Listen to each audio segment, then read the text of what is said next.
एक बहुत सुंदर ध्यान की विधि जिससे मैं स्वयं भी गुजरा और अद्भुत अनुभव मुझे हुए। ध्यान की विधि ऐसी है कि आप जिन्हें भी बहुत प्रेम करते हैं, जिसके प्रति भी आप बहुत श्रद्धा से भरे हैं, कृष्ण हो सकते हैं, राम हो सकते हैं, आपके अपने गुरु हो सकते हैं, तो आपको एक 7 दिन के लिए ये प्रयोग करके देखना है। और बेहतर है कि 7 दिन नहीं तो चलो 3 दिन या 1 दिन, जब आप घर में ही रहें, जब आप बहुत ज़्यादा आपको बाहर ना जाना पड़े, जब एक छुट्टी वाले दिन किसी दिन 1 आध दिन करके देखें, फिर इसको बढ़ाएं, 3 दिन करें, फिर 7 दिन करें। और बात 7 दिन में पूरी बनती है। तो 7 दिन अगर कोई ऐसा मौका लग जाए कि आप मौन में हैं या 7 दिन आप अपने घर में ही हैं, तो इसको प्रयोग करें। और किसी को बताने की बहुत आवश्यकता नहीं है, ये अपने साथ आपको प्रयोग करना है। तो प्रयोग मात्र इतना है कि आप ये भाव करें अपने भीतर कि ये जो शरीर है आपका, ये कृष्ण है। मैं उदाहरण के लिए कृष्ण कह रहा हूं, वो राम भी हो सकते हैं, वो नानक हो सकते हैं, वो आपके सदगुरु हो सकते हैं। तो ये सदगुरु हैं, ये कृष्ण है, ऐसा कुछ तय करें जिसके प्रति आपकी बहुत गहरी श्रद्धा हो, प्रेम हो। तो आपने तय किया, अब क्या करें? अब सोचिए कि आप कृष्ण के साथ हैं। अब भगवान कृष्ण आपके साथ साथ घूम रहे हैं, तो भगवान कृष्ण को आप कहाँ बैठाएंगे? भगवान कृष्ण को आपको नहलाना है, तो आप कैसे नहलाएंगे? तो आप अपने शरीर को वैसे ही नहलाएंगे जैसे भगवान कृष्ण को नहला रहे हैं।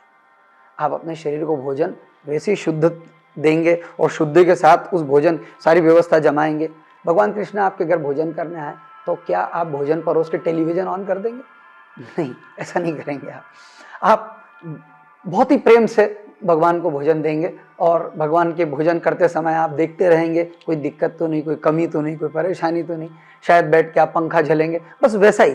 पर ये सब आप अपने साथ कर रहे हैं, अपने साथ मतलब अपने शरीर के साथ, कि कृष्ण भोजन कर रहे हैं बड़े आराम से। अब कृष्ण उठे, अब कृष्ण चले, अब कृष्ण नहाने जा रहे हैं, या कृष्ण गार्डन में जा रहे हैं, या कृष्ण कोई किताब पढ़ रहे हैं, पर ध्यान रखना है कि कृष्ण है। मैं बता रहा हूं, उदाहरण दे रहा हूं, कृष्ण, आप कोई भी हो सकते हैं। आप जिनके प्रति बहुत या जिनके बहुत करीब हैं आप, उनको उनका भाव आप करें। और मैंने आपसे कहा कि कोई ऐसा मौका मिले कि 7 दिन मौन में आप हों या 7 दिन घर में ही आप हों, और 7 दिन तक अगर ये मामला जमा के रखा जाए, तो मैं आपसे कहूं कि अद्भुत इसके परिणाम होते हैं, अद्भुत। एक तो ये होता है कि जब हम इस तरह के व्यक्ति को जीने लगते हैं, तो उनकी चेतना हमारे साथ जुड़ने लगती है, उनकी चेतना काम करने लगती है। दूसरा ये होता है कि हम स्वयं अपने ही साक्षी हो जाते हैं। हमने ये मान लिया कि ये कृष्ण है, तो कृष्ण उठे, कृष्ण बैठे, धीरे धीरे कृष्ण चल रहे हैं, कृष्ण खा रहे हैं, कृष्ण पी रहे हैं, कृष्ण बोल रहे हैं, तो हम सतत देख रहे हैं कि कृष्ण सब कर रहे हैं, ये कृष्ण ही चल रहे हैं।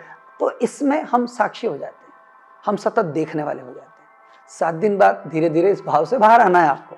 ये भाव को निरंतर नहीं चलाना, इस 7 दिन बाद भाव से बाहर आना है, फिर आप ही वापस आ गए हैं। पर ये 7 दिन जो कृष्ण के साथ बीते आपके, ये अद्भुत हो जाएंगे। ये 7 दिन आपके भीतर बहुत गहरा रूपांतरण ले आएंगे, सब बदल जाएगा। ये प्रयोग मुझे किसी फकीर ने कराया था, और मैंने इस प्रयोग को करके जाना कि ये गजब भीतर बदलता है, कुछ अद्भुत ही कुछ बदल देता है। प्रयोग के लिए आप प्रयास करें, कभी वक्त दें अपने आप को। बहुत बहुत